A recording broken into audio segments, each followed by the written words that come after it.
ಪ್ರೀತಿಯ ಪ್ರಥಮ PUCಯ ವಿದ್ಯಾರ್ಥಿಗಳೇ, ಇಮ್ಯಾಜಿನ್ ಮಾಡ್ಕೊಳ್ಳಿ, ನಾನು ನಾಳೆ ಎಕ್ಸಾಮ್ ಬರಿತಾ ಇರ್ತೇನೆ. ಅಲ್ಲಿ ಲೆಟರ್ ರೈಟಿಂಗನ್ನು ಬರಿಬೇಕು. ಈಗ ಲೆಟರ್ ರೈಟಿಂಗ್ ಎಲ್ಲಿ ಬರಿಬೇಕು, ಮಧ್ಯ ಪೇಜಲ್ಲಿ ಸ್ಟಾರ್ಟ್ ಮಾಡಬೇಕು ಅಥವಾ ಇಲ್ಲಿ ಸ್ಟಾರ್ಟ್ ಮಾಡಬೇಕು, ಇಲ್ಲೋ ಅನ್ನೋದೇ ಡೌಟ್ ಎಲ್ಲರಿಗೂ ಕೂಡ. ಈಗ ನಾನು ಹಾಳೆಯನ್ನು ತಿರುಗಿಸಿದ್ದೇನೆ, ಹೌದಲ್ವಾ? ಹಿಂದ್ಗಡೆ ಬರೆದಿದ್ದೆಲ್ಲ ಇದೆ. ಈಗ ಹೊಸ ಪೇಜಲ್ಲೇ ಬರಿಬೇಕು. ನಿಮ್ಮ ಆನ್ಸರ್ ಅರ್ಧ ಪೇಜಿಗೆ ಆಗಿದ್ದರೂ ಕೂಡ ಹೊಸ ಪೇಜನ್ನು ಟರ್ನ್ ಮಾಡಿ ಹೊಸದಾಗಿ ತಾವುಗಳು ಲೆಟರ್ ರೈಟಿಂಗನ್ನು ಬರಿಬೇಕು. ಲೆಟರ್ ರೈಟಿಂಗ್ ಏನಾದರೂ ಕೊಳ್ಳಿ, ಫಸ್ಟು ಎಲ್ಲ ಲೆಟ್ರಿಗೂ ತಾವುಗಳು ಫ್ರಮ್ ಅಡ್ರೆಸ್ಸನ್ನು ಬರಿಬೇಕು. ಫ್ರಮ್ ಅಡ್ರೆಸ್ಸಲ್ಲಿ ಮೊದಲು ನಿಮ್ಮ ಹೆಸರನ್ನು ಬರಿಬೇಕು. ನಾನು ಈಗ ನನ್ನ ಹೆಸರನ್ನು ಬರಿತೇನೆ, ಅಲ್ಲಿ ನೀವು ನಿಮ್ಮ ಹೆಸರನ್ನು ಬರೀರಿ, ಆಯಿತಾ?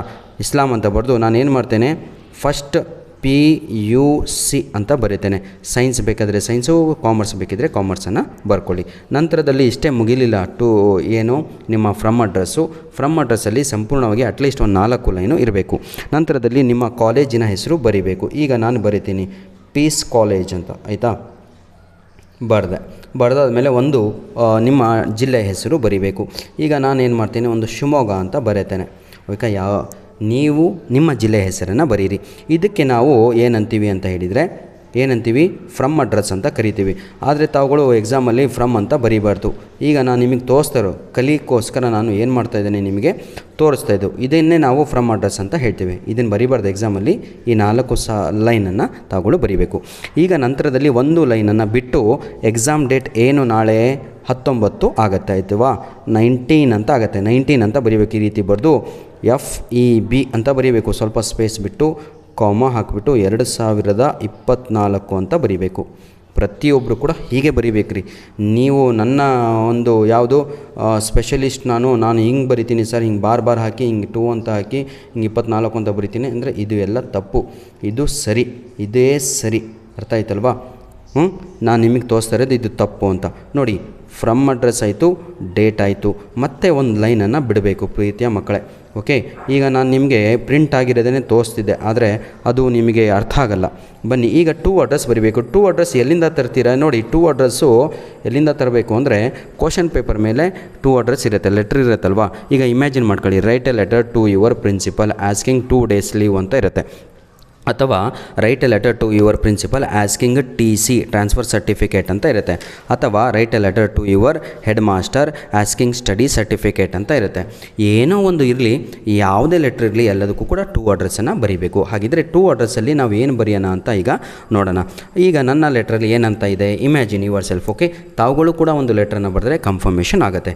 ಈಗ ನಾನು ಬರಿತೀನಿ ನೋಡಿ, ಪ್ರತಿಯೊಂದಕ್ಕೂ ಕೂಡ. ಈಗ ನಿಮ್ಮ ಲೆಟ್ರಲ್ಲಿ ದಿ ಹೆಡ್ ಮಾಸ್ಟರ್ ಇದೆ ಅಂದ್ಕೊಳ್ಳಿ, ನನ್ನ ಲೆಟ್ರಲ್ಲಿ ದಿ ಪ್ರಿನ್ಸಿಪಾಲ್ ಅಂತ ಇದೆ. ಈಗ PRINCIPAL, ಇದು P ಕ್ಯಾಪಿಟಲ್ ಇರಬೇಕು, ಇದು T ಕ್ಯಾಪಿಟಲ್ ಇರಬೇಕು, ದಿ ಬರಲೇಬೇಕು. The head master, the manager, the principal, ಹೀಗೆ ಇರಬೇಕು, ಆಯಿತಾ? ಈಗ ಆ ಕಾಲೇಜಿನ ಹೆಸರು ಬರಿಬೇಕು. ಯಾವ ಕಾಲೇಜಿಗೆ ತಾವುಗಳು ಪತ್ರ ಬರೀತಾ ಇದ್ರೋ ಆ ಕಾಲೇಜಿಗೆ. ಫಾರ್ ಎಕ್ಸಾಂಪಲ್, ನಿಮ್ಮ ಕ್ವಶನ್ ಪೇಪರಲ್ಲೇ ಇರುತ್ತೆ, ಅರ್ಥ ಆಗುತ್ತಲ್ವಾ? ಕ್ವಶನಲ್ಲೇ ಇರುತ್ತೆ ಯಾವುದು ಅಂತ. ಈಗ ನಾನು ಅದೇ ಕಾಲೇಜು 10th ಮುಗಿಸಿದ್ದೆ, ಅದೇ ಕಾಲೇಜಲ್ಲಿ ನಾನೀಗ PUC ಓದ್ತಾ ಇದ್ದೀನಿ. ಹಾಗಾಗಿ ಪೀಸ್ ಕಾಲೇಜ್ ಅಂತ ಬರೆದು ಶಿವಮೊಗ್ಗ ಅಂತ ಬರಿತೀನಿ. ಇದು ನಮ್ಮ 2 ಅಡ್ರೆಸ್ ಆಯಿತು ಪ್ರೀತಿಯ ಮಕ್ಕಳೇ. ಅರ್ಥ ಆಯ್ತಲ್ವಾ? ನೋಡಿ, ಫ್ರಮ್ ಅಡ್ರೆಸ್ ಆಯಿತು, ಡೇಟ್ ಆಯಿತು, 2 ಅಡ್ರೆಸ್ ಆಯಿತು. ಈಗ ನಂತರದಲ್ಲಿ ಏನು ಮಾಡಬೇಕು ಅಂದರೆ, ಮತ್ತೆ ಒಂದು ಲೈನನ್ನು ಬಿಡಬೇಕು. ಬಿಟ್ಟುಬಿಟ್ಟು ನೋಡಿ, ರೆಸ್ಪೆಕ್ಟೆಡ್ ಸರ್ ಅಂತ ಬರೀಬೇಕು. ರೆಸ್ಪೆಕ್ಟೆಡ್ ಸರ್ ಅಂತ ಇಲ್ಲಿ ಕಾಮ ಹಾಕಬೇಕು. ಅರ್ಥ ಆಯ್ತಲ್ವಾ? ಮತ್ತೆ ಒಂದು ಲೈನನ್ನು ಬಿಡಬೇಕು. ಬಿಟ್ಬಿಟ್ಟು ಈಗ ಸಬ್ಜೆಕ್ಟಿಗೆ ಬರಬೇಕು. SUBJECT ಸಬ್ಜೆಕ್ಟಿಗೆ ಬಂದುಬಿಟ್ಟು ತಾವುಗಳು ಏನು ಮಾಡಬೇಕು ಅಂದರೆ, ಸಬ್ಜೆಕ್ಟ್ ಎಲ್ಲಿಂದ ಬರೀಬೇಕು ಅಂದರೆ, ಕ್ವಶನ್ ಪೇಪರ್ನಿಂದನೇ ಕಾಪಿ ಮಾಡಿ ಬರೆಯುವಂಥದ್ದನ್ನು ಸಬ್ಜೆಕ್ಟ್ ಅಂತ ಹೇಳ್ತೀವಿ. ಸಬ್ಜೆಕ್ಟ್ ಯಾವತ್ತೂ ಕೂಡ 1 ಲೈನ್ಗಿಂತ ಜಾಸ್ತಿ ಇರಬಾರ್ದು, ಆಯಿತಾ? ಅದು ಒಂದು ಏನಂತೀರ, ಲೂಪೋಲ್ ನಿಮ್ಮ ಲೆಟರ್ ರೈಟಿಂಗಿಂದು. ಒಂದೇ ಲೈನಲ್ಲಿ ಬರೀಬೇಕು. ಈಗ ನಾನು ಏನಂತ ಹೇಳಿದೆ, ನನ್ನ ಕ್ವಶನ್ ಪೇಪರಲ್ಲಿ ಏನಂತ ಲೆಟ್ರ್ ಇದೆ ನೋಡಿ. ಇಡೀ ಕರ್ನಾಟಕಕ್ಕೆ ಎಲ್ಲರಿಗೂ ಕೂಡ ಒಂದೇ ಪ್ರಶ್ನೆ ಪತ್ರಿಕೆ ಬರೆಯೋದು ಕಲಿಯೋದಕ್ಕೋಸ್ಕರ ನಾನು ನಿಮ್ಗೆ ಹೇಳ್ತಾ ಇರುವಂಥದ್ದು. ನನ್ನ ಲೆಟ್ರಲ್ಲಿ ಏನಂತ ಇದೆ, ಈಗ ನನ್ನ ಪ್ರಶ್ನೆ ಪತ್ರಿಕೆಯಲ್ಲಿ ಯಾವುದು, write a letter to your principal asking, ಏನಂತ ಇದೆ, ಆಸ್ಕಿಂಗ್ ಟ್ರಾನ್ಸ್ಫರ್ ಸರ್ಟಿಫಿಕೇಟ್ ಅಂತ ಇದೆ. ಟ್ರಾನ್ಸ್ಫರ್ ಸರ್ಟಿಫಿಕೇಟ್ ಅಂದರೆ TC ಅಂದ್ಕೊಳ್ಳಿ. ಈಗ ನಾನು ಏನು ಬರೀಬೇಕು ನೋಡಿ, ಸಿಂಪಲ್ ಪ್ರೆಸೆಂಟ್ ಟೆನ್ಸಲ್ಲಿ ಬರೀಬೇಕು. ರಿಕ್ವೆಸ್ಟಿಂಗ್ ಅಲ್ಲ, ರಿಕ್ವೆಸ್ಟ್, ಆಯಿತಾ? ಫಾರ್ ಆಯಿತಾ? ಟ್ರಾನ್ಸ್ಫರ್ ಸರ್ಟಿಫಿಕೇಟ್ ಅಥವಾ ರಿಕ್ವೆಸ್ಟ್ ಫಾರ್ ಅಂತ ಬರೆದು ಡೈರೆಕ್ಟಾಗಿ ತಾವುಗಳು ಬೇಕಾದ್ರೆ ಸ್ಕೂಲ್ ಟ್ರಾನ್ಸ್ಫರ್ ಸರ್ಟಿಫಿಕೇಟ್ ನೋಡಿ ಒಂದೇ ಲೈನಲ್ಲಿ ಮುಗಿಯುತ್ತೆ. ತಾವುಗಳು ಕೂಡ ಒಂದೇ ಲೈನಲ್ಲಿ ನೋಡಿ request for school transfer certificate ಅಂತ ಬರೆದೆ. ಅರ್ಥ ಆಯ್ತಾ ಪ್ರೀತಿಯ ವಿದ್ಯಾರ್ಥಿಗಳೇ? ಈಗ ಬಾಡಿ ಆಫ್ ದಿ ಲೆಟರ್ ಬರೀಬೇಕು.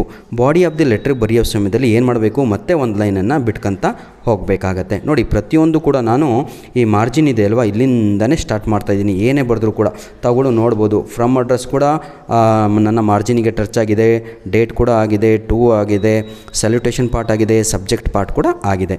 ಈಗ ನಾನು ಬರೀಲಿಕ್ಕೆ ಹೋಗ್ತಾ ಇರೋದು ಯಾವುದು ಅಂತ ಹೇಳಿದರೆ body of the letter. Body of the letter ಬರೆಯೋದು ಭಾಳ ಈಸಿ. ಈಗ ನಾನು ಬರೀತೀನಿ, ನೋಡ್ತಾ ಹೋಗಿ ತಾವುಗಳು. ಆಯಿತಾ?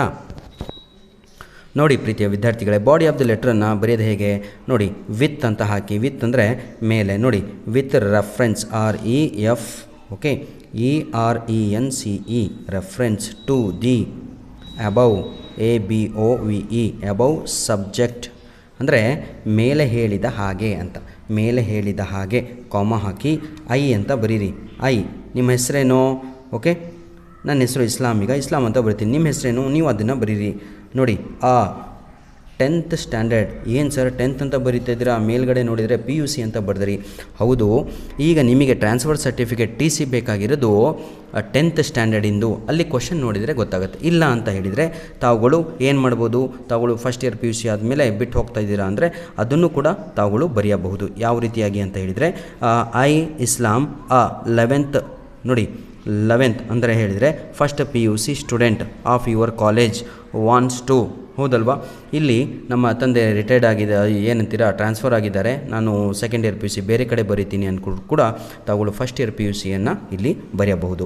ಈಗ ನನಗೆ ಬೇಕಾಗಿರೋದೇನೋ, ನಾನು ಫಸ್ಟ್ ಇಯರ್ PUC ಸೇರಿದ್ದೇನೆ, 10ನೇ ಕ್ಲಾಸಿನ ಟ್ರಾನ್ಸ್ಫರ್ ಸರ್ಟಿಫಿಕೇಟ್ ಬೇಕು. ಹಾಗಾಗಿ ನಾನು 10ನೇ ಕ್ಲಾಸಿನ ಟ್ರಾನ್ಸ್ಫರ್ ಸರ್ಟಿಫಿಕೇಟ್ ಕೊಡಿ ಅಂತ ಇಲ್ಲಿ ಬರಿತಾ ಇದ್ದೀನಿ. ಇಲ್ಲ ಸರ್ ನನಗೆ ಫಸ್ಟ್ ಇಯರ್ PUCದೇ ಬೇಕು ಅಂತ ಹೇಳಿದರೆ ತಾವುಗಳು ಫಸ್ಟ್ ಇಯರ್ PUCದು ಕೂಡ ಬರೆಯಬಹುದಾಗಿದೆ. ಆಯಿತಾ? ಈಗ ನಾನು 10th ಸ್ಟ್ಯಾಂಡರ್ಡ್ ಅಂತ ಬರೆದು ನೋಡಿ 10th ಸ್ಟ್ಯಾಂಡರ್ಡ್ ಅಂತ ಬರೆದೆ. ಸ್ಟೂಡೆಂಟ್ ನೋಡಿ STUDENT ಆಫ್ ಯುವರ್ ಆಯಿತಾ ಸ್ಕೂಲ್. ನಿಮ್ಮ ಸ್ಕೂಲಲ್ಲಿ ನಾನು 10ನೇ ಕ್ಲಾಸಿನ ವಿದ್ಯಾರ್ಥಿಯಾಗಿದ್ದೆ. ವಿದ್ಯಾರ್ಥಿ ಯಾವ ಸಮಯದಲ್ಲಿ ಆಗಿದ್ದೆ ಅದನ್ನು ಬರೀಬೇಕು. DURING ಯಾವ ಸಮಯದಲ್ಲಿ? 2000 ಈಗ ಎಷ್ಟು 24 ಅಲ್ವಾ? ನೋಡಿ 22, 23ರಲ್ಲಿ ನಾನು ನಿಮ್ಮ ಶಾಲೆಯಲ್ಲಿ, ಇದಕ್ಕೆ ಅಂಡರ್ಲೈನ್ ಹಾಕಬೇಕು, ನಿಮ್ಮ ಶಾಲೆಯಲ್ಲಿ 10ನೇ ಕ್ಲಾಸಿನ ವಿದ್ಯಾರ್ಥಿಯಾಗಿದ್ದೆ ಹಾಗಾಗಿ ಅಂತ ಹೇಳಬೇಕಾಗತ್ತೆ. ಆಯಿತಾ? ಇದಾದ ನಂತರ ಏನು ಮಾಡಬೇಕು ಪ್ರೀತಿಯ ವಿದ್ಯಾರ್ಥಿಗಳೇ? ಓಕೆ, ಇದಾದ ನಂತರ ವಿದ್ಯಾರ್ಥಿಯಾಗಿದ್ದೆ, ನಿಮಗೆ ನಾನು ರಿಕ್ವೆಸ್ಟ್ ಮಾಡ್ತಾ ಇದ್ದೇನೆ. ಮುಗೀತು ಲೆಟರು. ರಿಕ್ವೆಸ್ಟ್ ಏನು? ಯು ಟು ಇಶ್ಯೂ ನೋಡಿ ISSUE ಇಶ್ಯೂ ಅಂದರೆ ನಮಗೆ ಕೊಡಿ ಅಂತ. ಏನು ಕೊಡಬೇಕು? ಇಶ್ಯೂ ಮೈ, ಇಲ್ಲಿ ಬರೆದಿದ್ದೀರಲ್ವಾ ಸಬ್ಜೆಕ್ಟಲ್ಲಿ ನೋಡಿ, school transfer certificate. Okay, school transfer certificate ಅಂತ ಇಲ್ಲಿ ಬರೀಬೇಕು. ಏನಂತ ಬರೀತೀರಾ? ಸ್ಕೂಲ್ ನೋಡಿ ಟ್ರಾನ್ಸ್ಫರ್ ಸರ್ಟಿಫಿಕೇಟ್. ಆಯಿತಾ? ಸ್ಕೂಲ್ ಟ್ರಾನ್ಸ್ಫರ್ ಸರ್ಟಿಫಿಕೇಟ್, ಇಲ್ಲಿ ಫುಲ್ ಸ್ಟಾಪ್ ಇಡಿ. ಆಯಿತಾ? ಮುಗೀತಾ? ಸ್ಕೂಲ್ ಟ್ರಾನ್ಸ್ಫರ್ ಸರ್ಟಿಫಿಕೇಟ್ ಅಂತ ಬರೆದು ಇಲ್ಲಿ ಮುಂದೆ ತಾವುಗಳು ಇನ್ನೊಂದು ಲೈನನ್ನು ಸೇರಿಸ್ಬೋದು. ಏನಂತ? ಸರ್ ಐ ಹ್ಯಾವ್ ಪಾಸ್ಡ್, ನಾನು SSLC ಪಾಸ್ ಆಗಿದ್ದೇನೆ. ಐ ಹ್ಯಾವ್ ಪಾಸ್ಡ್ ಏನು? ಮೈ SSLC ಎಕ್ಸಾಮಿನೇಷನ್ ನೋಡಿ, ಎಕ್ಸಾಮಿನೇಷನ್ ಇನ್ ಮಾರ್ಚ್. ಯಾವ ಇಯರ್ದು? 2023. ಹೌದಲ್ವಾ? ಮುಗೀತು. ಇಲ್ಲಿಗೆ ಇನ್ ಯುವರ್ ಸ್ಕೂಲ್ ನೋಡಿ, ಇನ್ ಯುವರ್ ಸ್ಕೂಲ್ ಮುಗೀತು. ಇಲ್ಲಿಗೆ ಪತ್ರ ಕಂಪ್ಲೀಟ್ ಆಯಿತು. ನಂತರದಲ್ಲಿ ಅವರಿಗೆ ರಿಕ್ವೆಸ್ಟ್ ಮಾಡಬೇಕಲ್ವಾ? Kindly do the needful. ಸ್ವಲ್ಪ ಅರ್ಜೆಂಟಾಗಿ ಫಾಸ್ಟಾಗಿ ಬರೀತಾ ಇದ್ದೀನಿ, ಯಾಕಂದರೆ 10 ನಿಮಿಷ ಆಗ್ತಾಯಿದೆ ವಿಡಿಯೋ. ಆಯಿತಾ? ಒಂದು ಲೈನ್ ಬಿಟ್ಬಿಟ್ಟು ಪ್ರೀತಿಯ ವಿದ್ಯಾರ್ಥಿಗಳೇ ಇಲ್ಲಿ ಥ್ಯಾಂಕ್ ಯು ಅಂತ ಬರೀಬೇಕು. ನೋಡಿ ಪ್ರತಿಯೊಂದು ಕೂಡ ನಾನು ಇಲ್ಲಿ ನಿಮ್ಗೆ ಬರಿತಾ ಇದ್ದೇನೆ. ಇಲ್ಲೇ ನೀವು ತಪ್ಪು ಮಾಡೋದು ತೋರಿಸ್ತಾ ಇದ್ದೇನೆ. ಥ್ಯಾಂಕಿಂಗ್ ಅಂತ ಬರೆದ್ರೆ ತಪ್ಪು, ರಾಂಗ್ ಫ್ರೈಸ್ ಅದು. ಥ್ಯಾಂಕಿಂಗ್ ಅಂತ ಬರೀಬಾರ್ದು. ನೋಡಿ ಇಲ್ಲಿ ಬರೆದು ತೋರಿಸ್ತೇನೆ. ಈಗ THANKING ಅಂತ ಬರೆದ್ರೆ ತಪ್ಪು. This is right. ಆಯಿತಾ? ಒಂದು ಲೈನ್ ಬಿಡಿ. ಈಗ Y ಕ್ಯಾಪಿಟಲ್ ಬರೆದು YOURS ಯುವರ್ಸ್. ಈಗ ವಿದ್ಯಾರ್ಥಿ ಅಲ್ವಾ ನೀವು, ಹಾಗಾಗಿ ಏನು ಬರೀತೀರಾ? ಒಬಿಡಿಯಂಟ್ OBEDIENT ಯುವರ್ ಒಬಿಡಿಯಂಟ್ಲಿ ಅಂತನಾರ ಬರೀಬೋದು. ಯುವರ್ ಒಬಿಡಿಯಂಟ್ ಸ್ಟೂಡೆಂಟ್ ಅಂತನಾರ ಬರೀಬೋದು. ಅರ್ಥ ಆಗತ್ತಲ್ವಾ? ಯುವರ್ ಒಬಿಡಿಯೆಂಟ್ ಸ್ಟೂಡೆಂಟ್ ಅಂತ ಬಂದು ಇಲ್ಲಿ ಸೈನ್ ಹಾಕ್ಬಾರ್ದು, ಹೆಸರನ್ನು ಬರೆದು ಫಸ್ಟ್ PUC ಅಂತ ಬರಿಬೇಕು. ಈಗ ನಮ್ಮ ಸಂಪೂರ್ಣವಾದ ಲೆಟ್ರು ಕ್ಲಿಯರ್ ಆಯಿತು. ಹಾಗಿದ್ರೆ ಪ್ರೀತಿಯ ವಿದ್ಯಾರ್ಥಿಗಳೇ, ಈ ಒಂದು ಲೆಟ್ರು ಒಂದೇ ಒಂದು ಕಲ್ತ್ರೆ ಎಲ್ಲ ಲೆಟ್ರು ಬರಿಬೋದಾ? ಹೌದು. ಹೇಗೆ ಅಂತ ನಾನು ನಿಮಗೆ ತಿಳಿಸ್ಕೊಡ್ತಾ ಇದ್ದೇನೆ. ವಿಡಿಯೋ ಸ್ಕಿಪ್ ಮಾಡ್ಕೊಂಡವ್ರು ಏನೂ ಮಾಡಲಿಕ್ಕಾಗಲ್ಲ, ಒಂದೇ ಲೆಟ್ರು ಬಿಡಯ್ಯ ಬರುತ್ತೆ ಅಂತ ಅಂದ್ಕೊಳ್ತಾರೆ. ಈಗ ನಾನು ನಿಮಗೆ ತೋರಿಸ್ತಾ ಹೋಗ್ತೇನೆ ನೋಡಿ, ಒಂದೇ ಲೆಟ್ರಲ್ಲಿ ಯಾವ ರೀತಿಯಾಗಿ 4 ಲೆಟ್ರನ್ನು ನಾನು ಈಗ ಫಿನಿಷ್ ಮಾಡ್ತೇನೆ ಅಂತ. ಹೌದಾ? ಈಗ ನೀವು ಬರಿತಾ ಇರೋದು ಲೆಟ್ರು ಇಮ್ಯಾಜಿನ್ ಯುವರ್ ಸೆಲ್ಫ್. ನೀವು ಬರಿತಾ ಇರೋದು ಲೆಟ್ರು ಯಾರಿಗೆ ಅಂದರೆ ಹೆಡ್ ಮಾಸ್ಟ್ರಿಗೆ ಬರಿತಾ ಇದ್ದೀರಾ. ಅವಾಗ ಏನು ಮಾಡಬೇಕು? ಈ ಪ್ರಿನ್ಸಿಪಲನ್ನು ತೆಗೆದು ಹೆಡ್ ಮಾಸ್ಟರ್ ಅಂತ ಈ ಜಾಗದಲ್ಲಿ ಬರಿಬೇಕು ಅಷ್ಟೇ. ನಿಮ್ಮ ಪ್ರಶ್ನೆಯಲ್ಲಿ ಏನಿರುತ್ತೋ ಅದು. ನನ್ನ ಪ್ರಶ್ನೆಯಲ್ಲಿ ಪ್ರಿನ್ಸಿಪಲ್ ಇತ್ತು, ನಿಮ್ಮ ಪ್ರಶ್ನೆಯಲ್ಲಿ ಹೆಡ್ ಮಾಸ್ಟರ್ ಇದ್ದರೆ ಇದನ್ನು ತೆಗಿಬೇಕು, ಇದಿಷ್ಟು ಬರೀಬೇಕು, ಇದ್ದೇ ಇರಬೇಕು. ಈ ಅಡ್ರೆಸ್ಸು ಕ್ವಶನ್ ಪೇಪರ್ ನೋಡಿ ಏನಿದೆ ಅದನ್ನು ಬರೀರಿ. ಡೇಟು ಸೇಮು, ಇದು ಸೇಮು, ಎಲ್ಲದೂ ಸೇಮ್ ಆಗುತ್ತೆ. ಹಾಗಿದ್ರೆ ನಿಮ್ಮ ಪ್ರಶ್ನೆ ಪತ್ರಿಕೆಯಲ್ಲಿ ನಂದೇನಿತ್ತು? ಟ್ರಾನ್ಸ್ಫರ್ ಸರ್ಟಿಫಿಕೇಟ್ ಇತ್ತು. ಈಗ ನೀವು ಇಮ್ಯಾಜಿನ್ ಮಾಡಿ, ನಿಮ್ಮದು ಏನಂತ ಇದೆ? ನಿಮ್ಮದು ಸ್ಟಡಿ ಸರ್ಟಿಫಿಕೇಟ್ ಅಂತ ಇದೆ. ಆವಾಗ ಇದನ್ನಷ್ಟೇ ಚೇಂಜ್ ಮಾಡಿ ಇಲ್ಲಿ ಸ್ಟಡಿ ಸರ್ಟಿಫಿಕೇಟ್ ಅಂತ ಬರೀರಿ. ಅರ್ಥ ಆಯ್ತಾ? ನಂತರದಲ್ಲಿ ಇಡೀ ಸೇಮು, ಎಲ್ಲದೂ ಕೂಡ body of the letter same. ನಂತರದಲ್ಲಿ ಇದು ಮಾತ್ರ ಚೇಂಜ್ ಆಗುತ್ತೆ. ಯಾವುದು? ಟ್ರಾನ್ಸ್ಫರ್ ಸರ್ಟಿಫಿಕೇಟ್ ಜಾಗದಲ್ಲಿ ತಾವುಗಳು ಏನು ಬರೀಬೇಕು? ಸ್ಟಡಿ ಸರ್ಟಿಫಿಕೇಟ್ ಅಂತ ಬರೀಬೇಕು. ಆಯಿತಾ? ಇದಷ್ಟೇ ಮಾತ್ರ ಅಲ್ಲ, ಕ್ಯಾರೆಕ್ಟರ್ ಸರ್ಟಿಫಿಕೇಟ್ ಅಂತ ಕೇಳಿದ್ರು ಕೂಡ ಇದೇ ಲೆಟ್ರು. ಎಲ್ಲಿಗೆ? ಈ ಒಂದು ಪತ್ರ 3 ಪತ್ರಕ್ಕೆ ಸಮ. ಹೌದಲ್ವಾ? ಏನಾದರೂ ಡೌಟ್ ಇದ್ದಲ್ಲಿ ಮತ್ತೆ ಕೇಳಿ.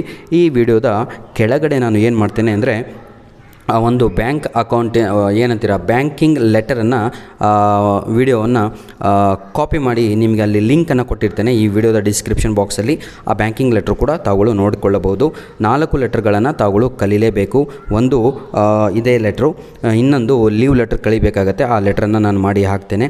ಇನ್ನೊಂದು ಬ್ಯಾಂಕಿಂಗ್ ಲೆಟರು, ಅಥವಾ ನಿಮಗೆ ಇನ್ನೊಂದು ಯಾವುದಂತೀರ ಲೈಬ್ರರಿ ಲೆಟ್ರು ಬರ್ಬೋದು. ಹೌದಲ್ವಾ? ಅಥವಾ ನಿಮ್ಮದು ಎಲೆಕ್ಟ್ರಿಸಿಟಿ ಬಗ್ಗೆ ಬರ್ಬೋದು, ಎಕ್ಸಾಮಿನ ಬಗ್ಗೆ.